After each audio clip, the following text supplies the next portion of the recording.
Olá, seja muito bem-vindo a mais um estudo da Igreja Presbiteriana Metropolitana de São Paulo. Eu me chamo Jonatas Abdias, sou pastor da igreja e você é o nosso convidado para mais uma vez estudar os 10 mandamentos. Hoje nós vamos estudar o 4º mandamento. E o 4º mandamento é o mandamento da guarda do sábado. Lembra-te do dia de sábado para o santificar. Na verdade, nós não vamos aqui neste estudo tratar de todas as questões ligadas ao sábado. Eu imagino que as pessoas tenham muitas dúvidas, mas infelizmente o objetivo principal destes estudos é simplesmente a edificação. Ou seja, queremos que além de você aprender e ser instruído, que esses estudos edifiquem a sua vida. Então, questões de ordem mais de dúvida, apologética, questões muito específicas, você pode perguntar, colocar o seu comentário aqui embaixo. E eventualmente eu trago um estudo que a gente possa tratar disso. Mas hoje eu quero tratar do 4º mandamento per si. E tem uma razão muito simples. Às vezes, a gente quer saber muitos detalhes sobre o mandamento, mas nós não sabemos exatamente o que esse mandamento ensina. A questão, então, é, antes de sair perguntando por que o sábado mudou para o domingo, ou como é que a gente faz para guardar o sábado cristão hoje, a pergunta que eu te faço é, você sabe o que ensina este mandamento? Você sabe qual é o espírito da lei, ou seja, aquilo que a lei, os 10 mandamentos, quando Deus falou ao seu povo, queria ensinar, de modo que a gente possa obedecê-lo? Ou você não sabe nem o que significa? A importância desses estudos está justamente aí. Primeiro, saibamos aquilo que Deus deseja nos ensinar em sua palavra. E se ao conhecer o mandamento, as suas dúvidas permanecerem, você é nosso convidado para escrever aqui a sua dúvida, o seu comentário e posteriormente a gente pode abordar em outro vídeo. Então, vamos retornar ao mandamento agora para lê-lo de maneira completa. O mandamento, como você pode ver, assim, é apenas um resumo. Ele completo é um pouco maior. Lembra-te do dia de sábado para o santificar. 6 dias trabalharás e farás toda a tua obra. Mas o 7º dia é o sábado do Senhor, teu Deus. Não farás nenhum trabalho, nem tu, nem o teu filho, nem a tua filha, nem o teu servo, nem a tua serva, nem o teu animal, nem o forasteiro das tuas portas para dentro. Porque em 6 dias fez o Senhor os céus e a terra, o mar e tudo o que neles há, e ao 7º dia descansou. Por isso, o Senhor abençoou o dia de sábado e o santificou. Este mandamento é um mandamento bem completo, sobre o qual nós falamos muito pouco em sua inteireza. Sabe por quê? Porque é difícil fazer a contextualização. Na época do Antigo Testamento, algumas coisas eram muito diferentes do que são hoje em dia. A exemplo de termos um animal ou um forasteiro das nossas portas para dentro. Dificilmente hoje em dia alguém diria, eu tenho servos que trabalham para mim. Eu digo dificilmente por uma questão irônica. É óbvio que nós não temos servos hoje em dia, então a contextualização ela é um pouco desafiadora, porque naquela época não existia hotelaria, então e as pessoas eram mais confiáveis, então as portas das casas eram abertas para que o forasteiro pernoitasse, a força principal era feita através do cultivo da terra, então os animais serviam tanto para a subsistência quanto para o trabalho doméstico, então toda essa questão de contextualização é um pouco mais difícil de fazer, e nesse ponto a gente acaba se perdendo um pouquinho, querendo entender esse mandamento. Então, o meu objetivo aqui é trazer para você aquilo que este mandamento nos ensina e que é a lição para todas as épocas e que também cabe a você. É importante lembrar que, apesar dos aspectos contextuais e apesar dos aspectos de caráter cerimonial e civil, os 10 mandamentos são considerados parte da lei moral do Senhor. O que significa que, apesar da obrigatoriedade de cumpri-los, eles não mais pesam com respeito à nossa salvação, porque Cristo já os cumpriu nesse sentido em nosso lugar, nos livrando da justa condenação que pecados contra as demandas morais da lei seriam contra nós e pesariam no juízo. Isso, entretanto, não significa que nós não devamos obedecer esse mandamento, tal como nós não escapamos de obedecer nenhum outro mandamento da lei do Senhor. Isto dito, vamos ao que este mandamento realmente ensina. Eu entendo que este mandamento ensina, em primeiro lugar, que nós devemos ter o dia do Senhor em mais alta conta. Eu digo isso porque o mandamento nos convida a que lembremos do dia 7º. Temos que lembrar desse mandamento. Lembra-te do dia do Senhor, diz o texto. Lembra-te do dia de sábado. Meus irmãos, uma das coisas que esse mandamento significa é que nós não devemos nos esquecer do dia do Senhor, porque é Ele quem governa a semana. Como cristãos, acreditamos que o domingo substitui o sábado por uma questão de cumprimento. No Novo Testamento, nós vemos que os cristãos que acreditavam, uns porque viram, outros porque creram, na ressurreição do Senhor, chamaram este dia, o dia da sua ressurreição, de o dia do Senhor e passaram a se reunir neste dia. A semana muda de posição e agora o domingo passa a ser o primeiro dia, governando assim a semana. E isto significa que nós devemos manter em mente o dia do Senhor como aquele que regula e governa os demais. Se nós nos esquecermos disso, nós cairemos no pecado que este mandamento procura evitar.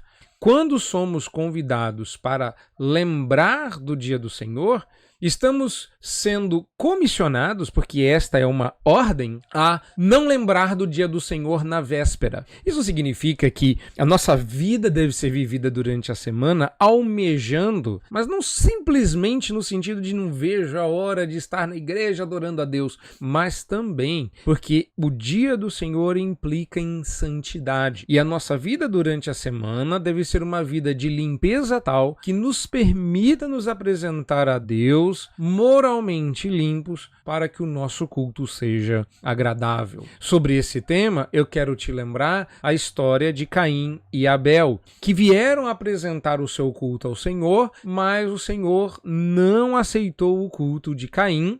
E o texto de Gênesis 4 nos diz que antes de Deus olhar para a oferta de Caim, Deus não aceitou o ofertante. Não se agradou Deus de Caim e de sua oferta, de modo que o ofertante qualifica a oferta. Bom, se isto veio inclusive antes da lei, isso tem uma significação muito importante para nós hoje, porque o mandamento diz para que nós mantenhamos o dia do Senhor na nossa lembrança. Nós devemos lembrar e santificar este dia. A palavra santificação significa separar do uso comum. Meus irmãos, desta forma, o dia do Senhor não é um dia qualquer e não é um dia comum. Este dia é um dia separado dos demais. E o mandamento diz que nós devemos santificá-lo ao Senhor. A ideia no final é que o dia em si não é mais santo que os demais, mas este é um dia separado para aquelas coisas típicas do Senhor. Pense na sua luta diária e como é difícil manter uma devocional regular, um culto doméstico. Que desafios nós temos para ler a Bíblia durante a semana. Às vezes fazemos isso no trem, no metrô, no ônibus, apertados, exprimidos por um celularzinho qualquer. Não podemos abrir a Bíblia, tomar anotações, fazer isso de modo mais... Alguns têm esse benefício, outros não. Mas repare, a nossa vida às vezes é muito corrida. E para não deixar de fazer a nossa devocional, a gente lê rapidamente um texto, a gente ora no caminho. Seria tão bom se a gente pudesse separar um dia inteiro para se dedicar às coisas do Senhor, contemplá-lo, ler a sua palavra. Então, o dia, para isso, separado, destacado dos demais. Naquele dia você fará coisas diferentes dos outros dias, porque este dia é o dia do Senhor. É um dia almejado, é um dia desejado e é o dia que dá equilíbrio aos demais, porque nós não podemos esquecê-lo. Somos chamados para lembrar. Esta é a primeira ordem desse mandamento, de uma série de 3. Porque esse mandamento não nos manda apenas lembrar, esse mandamento nos manda mais, ele nos manda uma coisa que é fundamental, eu diria, ele nos manda trabalhar. Sim, meus irmãos. Fundamentalmente, este texto vai falar sobre descanso. O Shabat significa descanso. A palavra em hebraico significa descanso. E a questão que a gente levanta é: só pode descansar quem está cansado. A ordem é trabalhar. 6 dias trabalharás e farás toda a sua obra. Lembre-se de que o trabalho está pressuposto. Quando o 7º dia é separado para o descanso, ainda que seja uma ordem descansar, trabalhar está incluso no mandamento. Lembra-te e trabalharás. Imperativo, você deve trabalhar para que possa descansar. Isso parece meio óbvio, mas vamos lembrar algumas coisas importantes. Se vamos descansar no 7º dia é porque trabalhamos. E trabalhar não era uma coisa muito fácil naquela época, envolvendo inclusive muitíssimo esforço físico. Os nossos irmãos hebreus passaram 400 anos de trabalhos forçados porque foram escravizados pelo faraó egípcio. Mas uma coisa que você deve se lembrar é que eles não descansavam. E pior, eu não sei se você sabe, mas a semana egípcia, pelo menos naquela época, ela tinha 10 dias. E essas pessoas trabalhavam dioturnamente. Quando Deus chega com uma semana mais curta e com intervalos de descanso, isso parecia um grande alívio. Mas nós não podemos esquecer que o trabalho é pressuposto neste mandamento e não somente isso, é uma ordem pressuposta. Eu estou dizendo isso porque, às vezes, a gente se esquece desse detalhe e joga para o momento do descanso, especialmente aquele reservado para o culto e o descansar na graça divina, porque nós não fomos bons mordomos dos 6 outros dias. Então, na verdade, não há muita negociação aqui.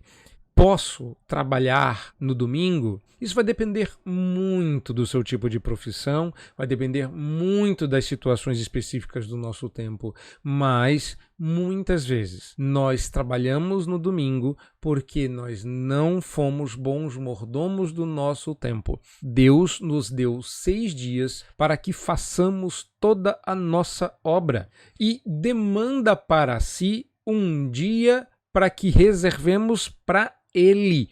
Não quer dizer que nós iremos simplesmente e tão somente descansar, mas significa que este dia é um dia voltado para as coisas divinas, é um dia voltado para as coisas de Deus, é um dia que você pode fazer aquilo que durante a semana de piedoso e de misericordioso você não pôde fazer. O problema é que às vezes a gente não se esforça o tanto necessário para deixar. A ideia de tornar esse dia, deixar espaço para o culto ao Senhor sem as preocupações desse mundo. O problema de nós não entesourarmos este dia está intimamente ligado ao fato que a gente não se esforça nos demais contando com este dia ou contando com alguns espaços neste dia. É importante que você entenda que Deus abençoará o seu dia de descanso se você reservá-lo. Mas já a gente fala disso. Agora está na hora da gente falar da terceira ordem desse texto. Dá uma olhada aí. E a terceira ordem desse texto é descansar. Sim, descansar. Olha, nós vivemos numa sociedade que trabalha como egípcio e trabalha como escravo hebreu no Egito. Irmãos, é muito difícil a gente olhar para o trabalho que nos dá a renda, para um trabalho que às vezes nos dá prazer, nos realiza, paga nossas contas. Alguns paga muito bem, ao ponto de sobrar alguma coisa para o lazer e o deleite. Então, olhar para o trabalho como uma coisa que precisa ter final, olhar para o trabalho como algo que precisa ter fim, precisa ter limites, às vezes é muito difícil, especialmente se você mora em algum grande centro aqui no Brasil e muito especialmente eu falo para vocês, meus irmãos de igreja, que moram na cidade de São Paulo.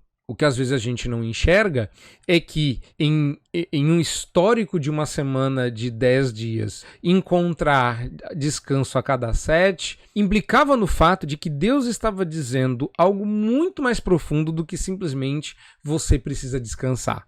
Essa ideia de que Deus olhou para nós, para nossa finitude e disse, rapaz, você precisa descansar um pouquinho, eu vou separar esse tempo para você, esquece de que, olha lá de novo esse texto, o sábado é do Senhor. É claro que Deus nos deu o descanso porque nós somos finitos, é claro que Deus nos deu o descanso porque a nossa força finda, mas fundamentalmente porque Deus quer que nós aprendamos a descansar em sua graça.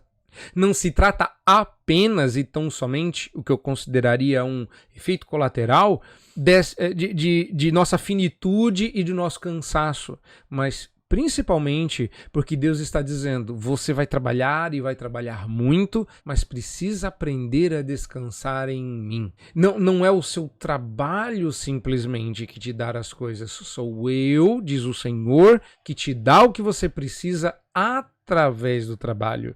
E você precisa se lembrar disso. E o dia que você vai se lembrar que você é alguém que descansa na graça, é deixando de trabalhar e confiando que Deus vai prover. É um que a gente chama descanso pedagógico. É o descanso que lembra você que muitas coisas hão de ser feitas, mas Deus toma conta dos seus. Em vão vigia a sentinela, se o Senhor não guardar a casa, porque aos seus ele dá enquanto dormem.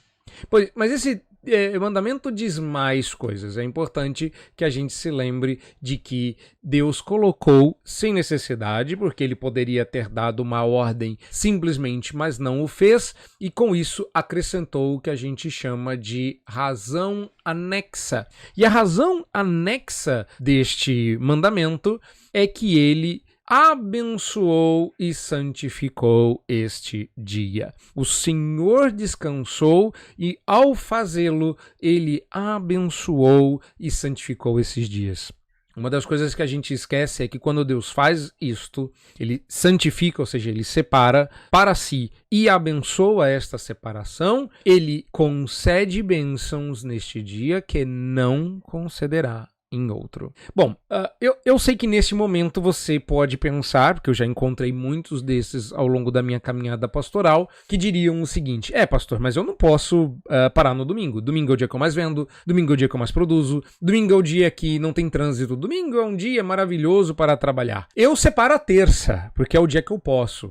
Ou a quarta, e separa outro dia para o Senhor. Então, meu domingo, pastor, é um outro dia. Inclusive, eu ouço o teu sermão naquele dia. Ainda bem que vocês gravam, né? E aí eu ouço nesse dia e me santifico, e cultuo, e blá, blá, blá. Bom, além do óbvio, que é o fato de que essa pessoa está exercitando uma espiritualidade solo, algo que nunca foi previsto por Deus nas Escrituras, porque ele nos chamou para ser uma igreja, um corpo completo de Cristo, composto de várias partes, mas que só fazem sentido quando estão juntos. Eu acho que uma pessoa que pensa assim não se apercebe que quem abriu tempo na agenda aqui é Deus. E ele abriu tempo na agenda dele para você.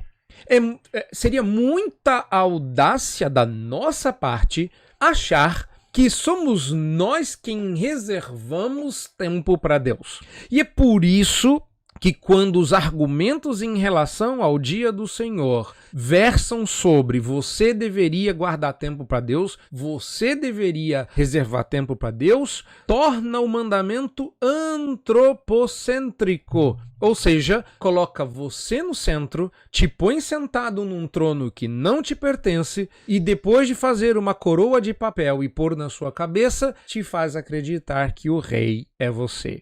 Pois você não é.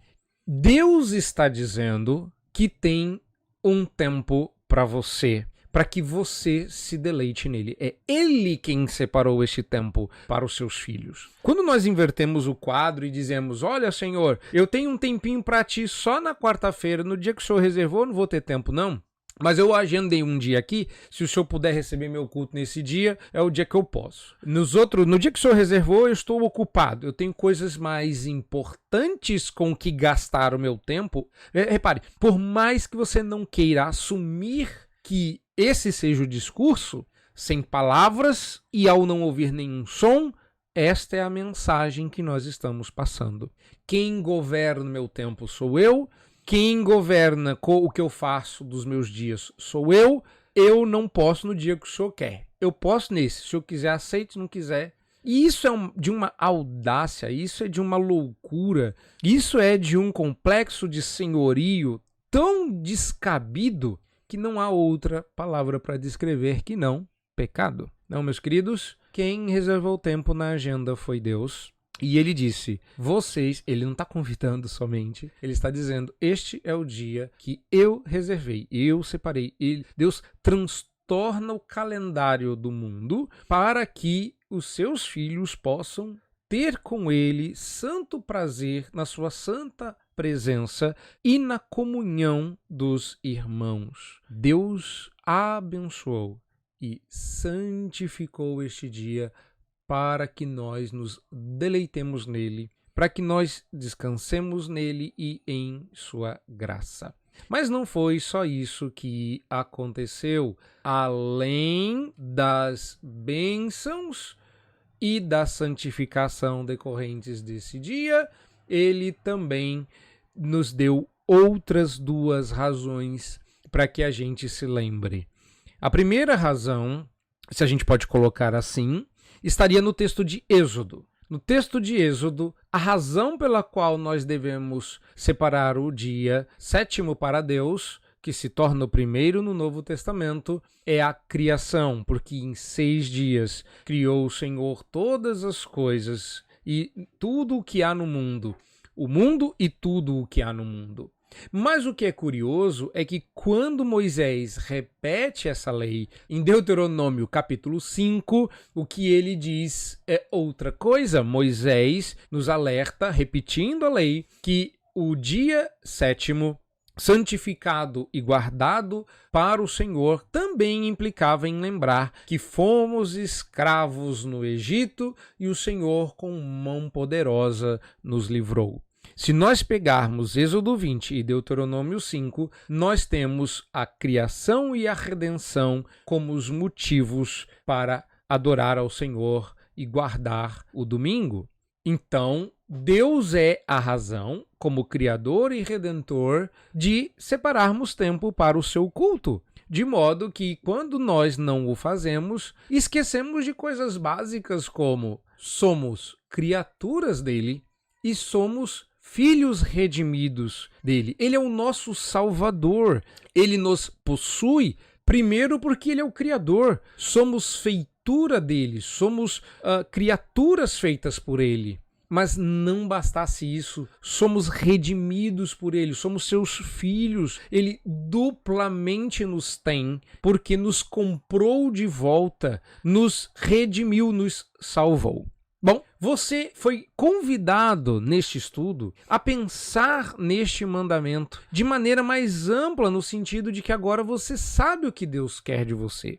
Deus quer que você separe o dia de culto, e esse dia é o domingo. Ele quer que neste dia você descanse e não trabalhe, mas ele quer que você trabalhe em todos os outros. Ele quer que você se deleite nele. Por quê? Porque ainda resta um descanso. Sim, a Escritura fala no Novo Testamento que ainda resta um descanso que nós chamamos de o descanso final. Meus queridos, quem é o sábado encarnado é Jesus Cristo. Ele não apenas veio para descansar em nosso lugar, ele é o descanso que se cumpre, o descanso final. É nele que nós descansamos para a nossa redenção, é nele que descansamos para a nossa provisão. O Senhor Jesus é o Senhor da criação e o Senhor da redenção. Por ele todas as coisas vieram à existência e nele todas as coisas recobram o seu sentido. Nós não podemos nos esquecer que, salvos pela graça em Cristo Jesus, nós somos duplamente convidados à guarda do quarto mandamento. Quem se diz, por estar debaixo da graça, isento de guardar o domingo, de santificá-lo e de descansar nele e de encontrar todas as benesses deste dia, se esquece de que Jesus nos instrui no Novo Testamento com respeito a este fato, dizendo que o sábado foi feito para o homem.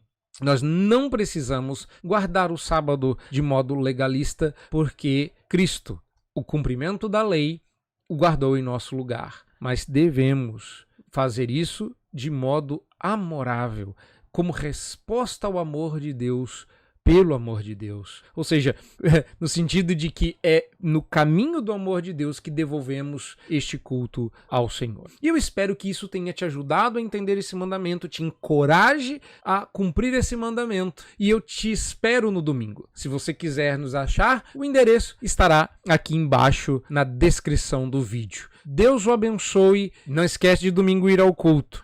Não esquece também de se inscrever no nosso canal se você ainda não for inscrito. Tocar no sininho para não perder nenhuma das novidades que postarmos aqui. E que Deus muito o abençoe. Fica com Deus e até a próxima.